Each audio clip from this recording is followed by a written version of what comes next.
सजण सारो ॾींहुं मुंहिंजो रोंदे रोंदे गुज़रियो।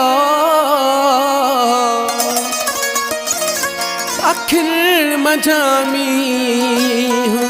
वसंदे वसंदे रात थी।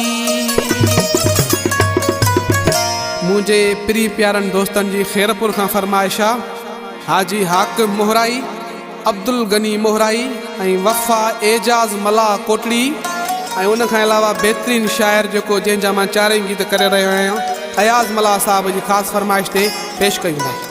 लगी चोट इश्क वारी हाल थी वयो, लगी चोट इश्क वारी हाल थी वयो।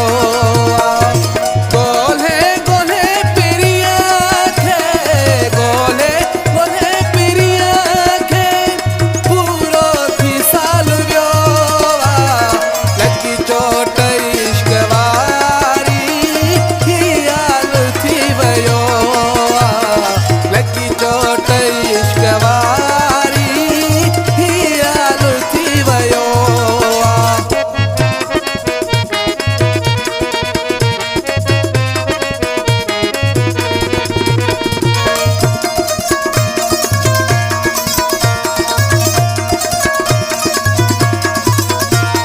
मेहर खादा तू मोरो कई मुँह सजण जी गोला।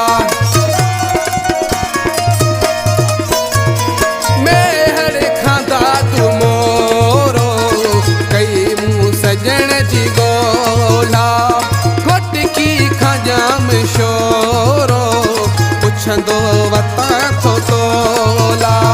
कंहिं बिन कई सजाई, कंहिं बिन कई सजाई, कंहिंखे न ख्याल थियो। लगी चोट इश्क वारी हाल थी वियो।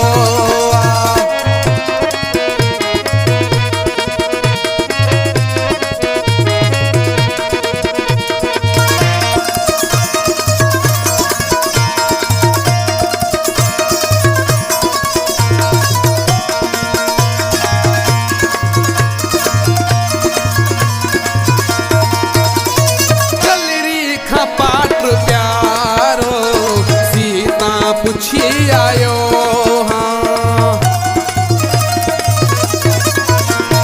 गलरी खां पाट प्यारो सीता पुछी आयो हाँ। देवण सखर नो शोरो कंधे कोट ताईं वयो हाँ।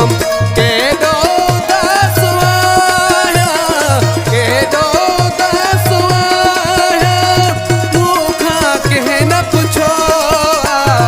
लगी चोट इश्क वारी हाल थी वियो, लगी चोट इश्क वारी हाल थी वियो।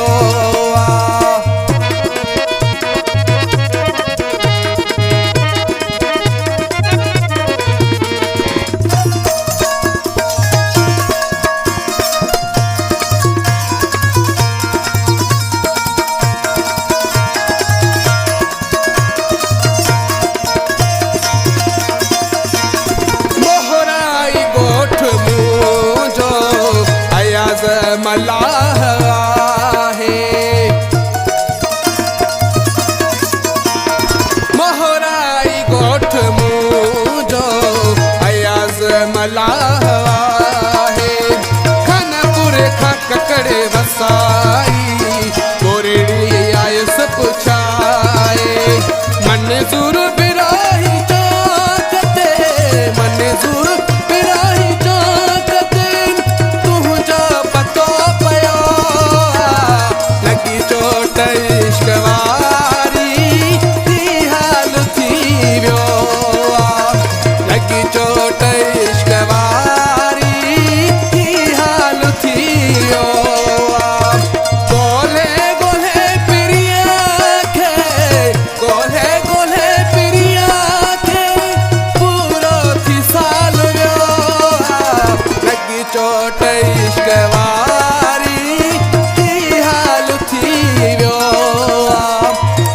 चोटई